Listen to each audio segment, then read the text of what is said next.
Yeah. I worked at Metropolitan Life Insurance Company and decided I want a little change, and I was getting bored with the office work. So I decided to enlist in the military. At first I didn't know which, but I thought my cousin was trying to talk me into the Navy. He was a Navy guy. But I says, no, I want to go one step further. The Marine Corps.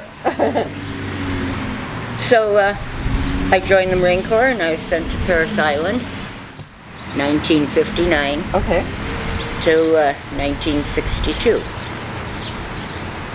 Went through boot camp at Parris Island and went to school in Memphis and got transferred to El Toro in Santa Ana, California.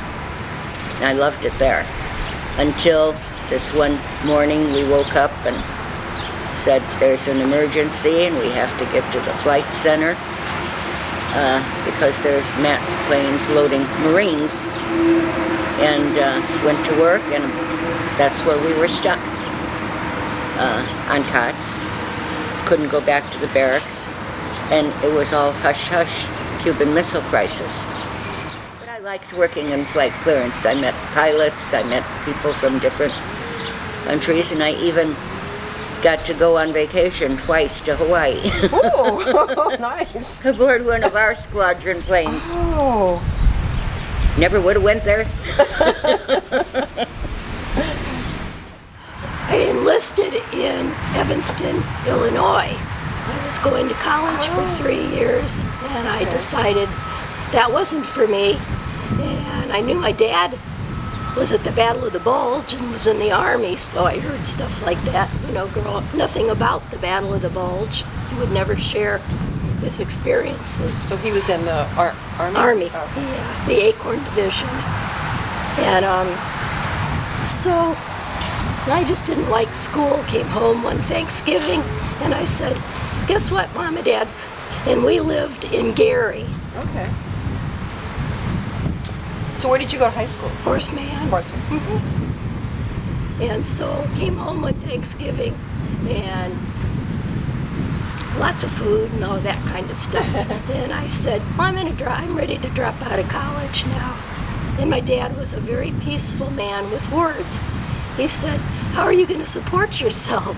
And I said, but you do. And he says, when you're in school. And I always had to find, ways to do things. So I figured. So I got on the train in Evanston and went downtown Chicago to the AFE station, which, gosh, that was a long time ago. I'm 70. Anyway, I did come home a couple years later and said, guess what? You have to take me to the airport. I'm flying to Orlando, Florida. I enlisted and I got out of boot camp in 73. Went to Miramar in San Diego, California, and became an aircrew survival person. And they sent me to B school in Lakehurst, New Jersey, which was very exciting. I had to make a parachute jump in order to graduate. Yes, one of the big conical ones. And then from there I went back, finished my time at Miramar. And then from Miramar, I went to Beeville, Texas. Beeville? Beeville, Texas. And installed parachutes in airplanes.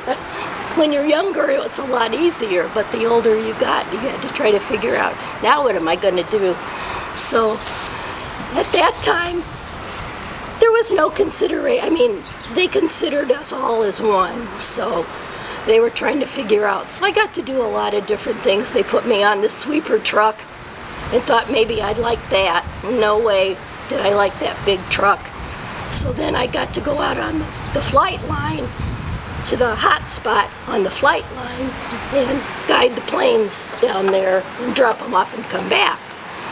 And then I had to learn how to do the lighting on the runways at Beeville. So that was interesting.